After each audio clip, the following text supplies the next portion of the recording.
Hi everyone, we've been fixing Electrolux model EWF 1074, fixing and replacing the bellows, this part.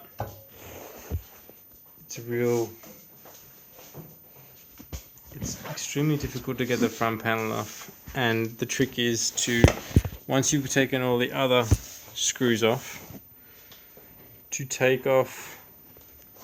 pry the rear half off this part, and inside you will find a screw on both sides.